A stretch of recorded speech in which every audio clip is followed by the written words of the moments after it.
Y'all, Sonja's deal fell through. The girls have a new one in their crew, and Leah's becoming a Jew. So all I have to say is, oy vey, shalom, and mazel. I got my notes. I hope y'all got yours. Let's get on into it.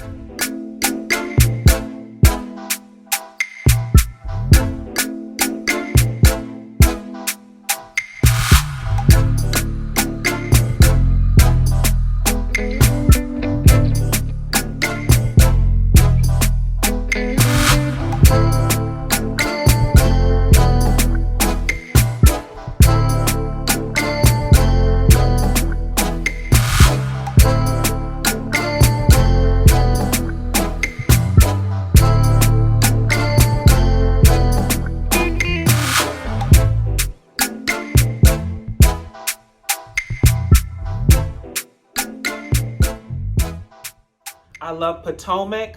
I love Atlanta. I love Beverly Hills. But when I tell y'all there is just something special about the Real Housewives of New York, I'm telling you, those white women, it's like Sex in the City every single week. And that's why I love it. And speaking of Sex in the City, Leah's becoming a Jew. That's our first point on the list here. So Leah is converting to Judaism. So when I first heard it, I was like, okay, well, speaking of Sex in the City, for those of y'all that watched it, Charlotte converted to Judaism because of Harry, who she was, married to or whatever, or going to get married to. I forget the sequence of events.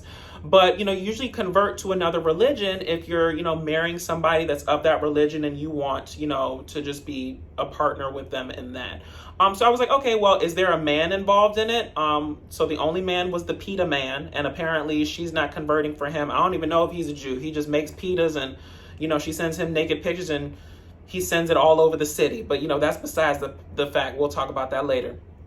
And so there's no man that you're converting for. I said, okay. So I said, well, maybe is it a thing where she's getting in touch with like her spiritual side? Maybe like her family is Jewish. And so she's like introducing herself back into the community. And so come to find out, her dad is Catholic. Okay. And quiet as it's kept, I didn't realize that Catholicism was under the umbrella of Christianity. I am not religious, baby. I am spiritual. Don't judge me, okay? But I thought it was super hilarious when her father was saying, your dog's Mexican, right? That means his ass is Roman Catholic, okay? Please give the father one of those damn apples for New York City, okay? He has earned it, okay? With that line. I loved every moment of it.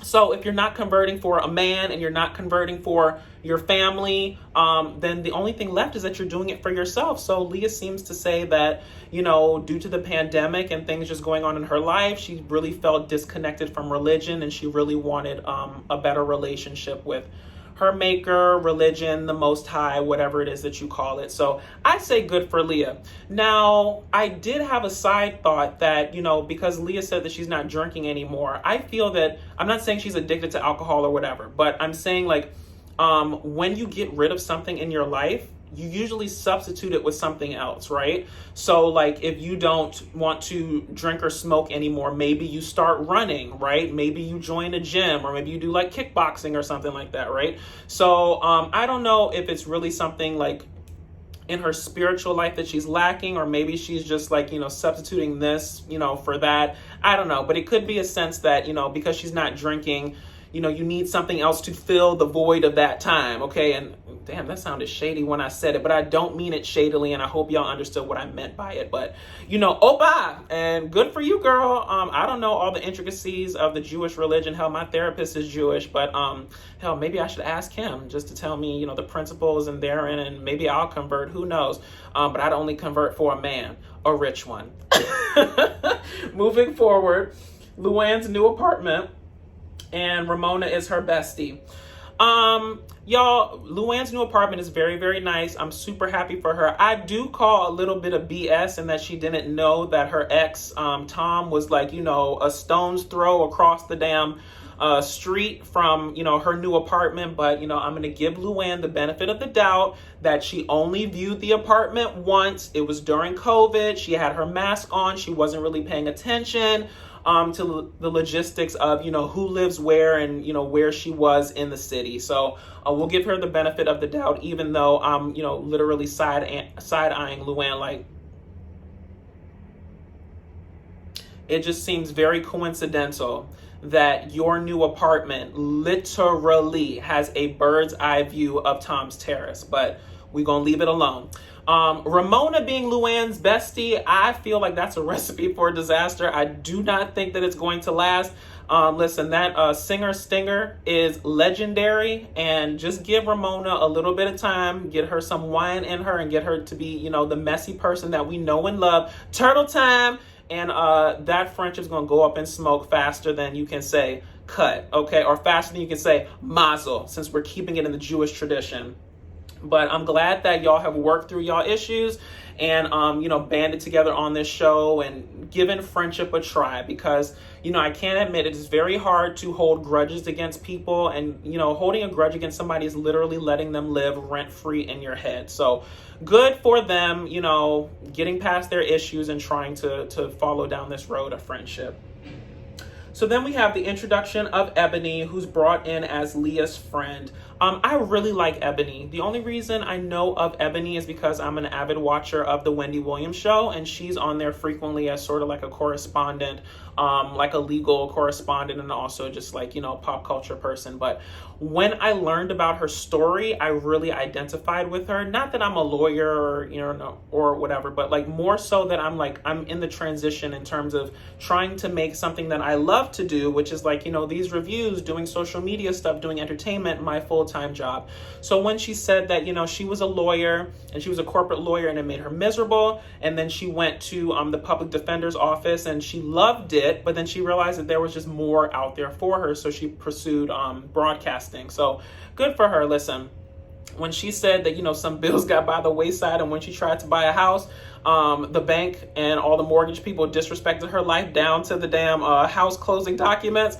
Listen, it is what it is. When you're grinding for your dream, sometimes you have to have tunnel vision, right? And she made a bet on herself. She made a career leap and she made it happen. So I really believe that there is a very powerful lesson in that. And I'm really excited to learn more about Eboni and just the intricacies therein.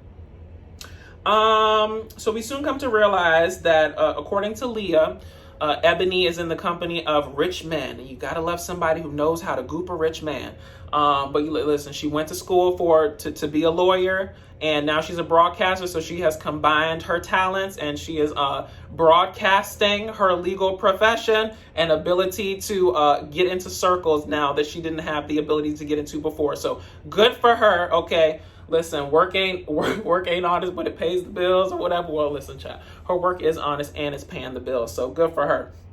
But apparently, she recently ended an engagement, and the engagement was like she said it was like 3.5 years, almost 4 years, and it pretty much ended. She says that she sort of knew that it wasn't really going to last a long time, just in terms of that they wanted different things, right? So she wants to be a mother. The guy that she was dating, engaged to, he had 3 children already. And so in that situation, especially when they're either adults or close to adults, it's really hard for someone to try to like start back over with a brand new baby unless they really want that.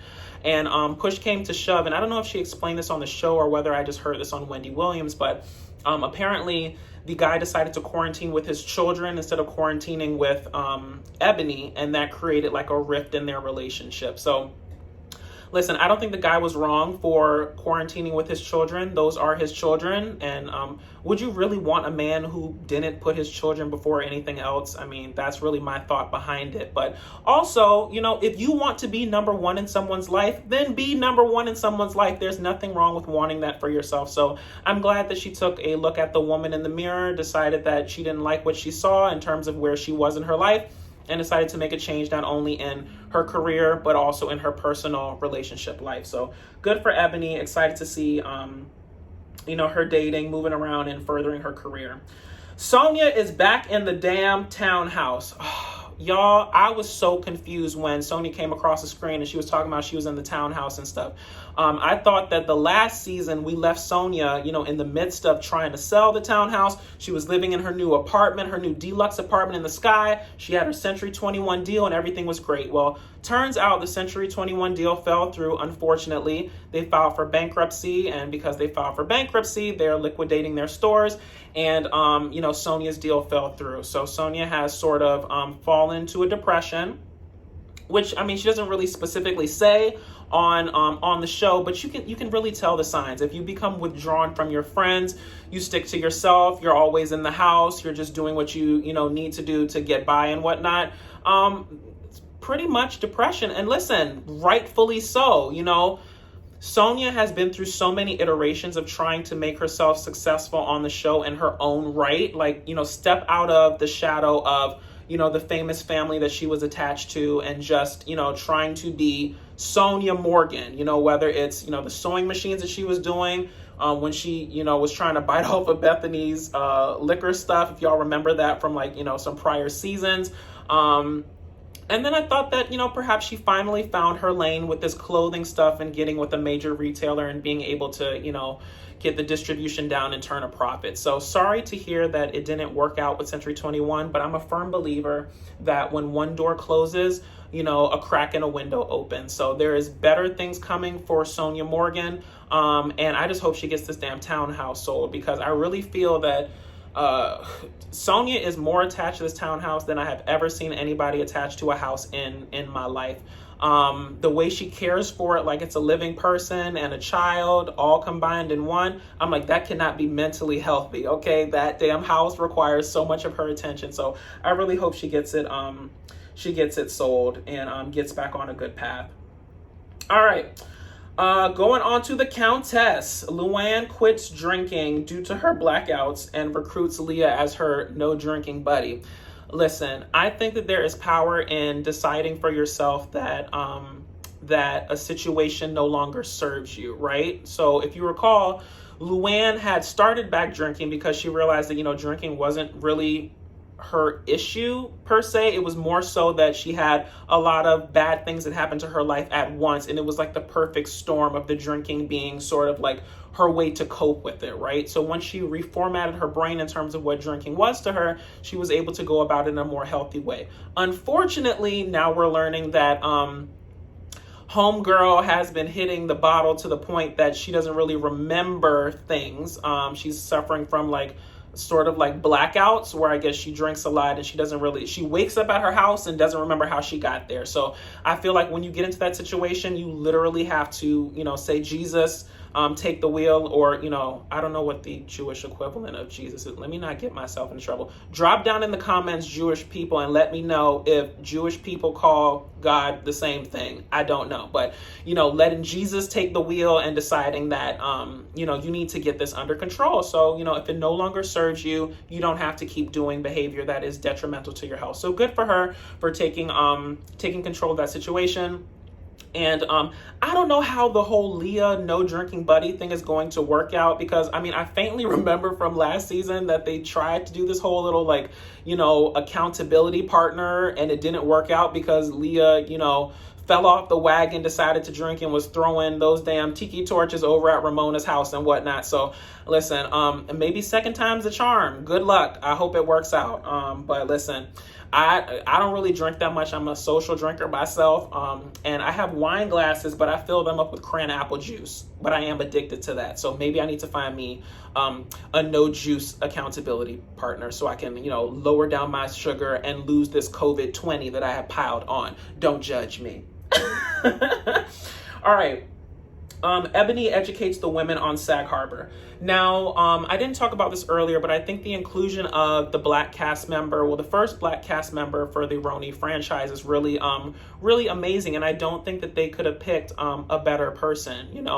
Eboni is, you know, as she said, she's the definition of a multi-hyphenate. She's so accomplished, she's so smart, and she's so quick-witted. I really feel that she just, like, you know, joined right into the group shenanigans, and I didn't really feel that there was any sort of hazing, at least in this first episode. You know, we might see something in the future, but I don't know if it was more so that she's fitting in well initially, or the women are sort of scared to go toe-to-toe with her, sort of like the way that the Beverly Hills women were just a little bit, I would say, easy on Garcelle in the beginning, because, you know, nobody wants to get labeled as a racist or whatever.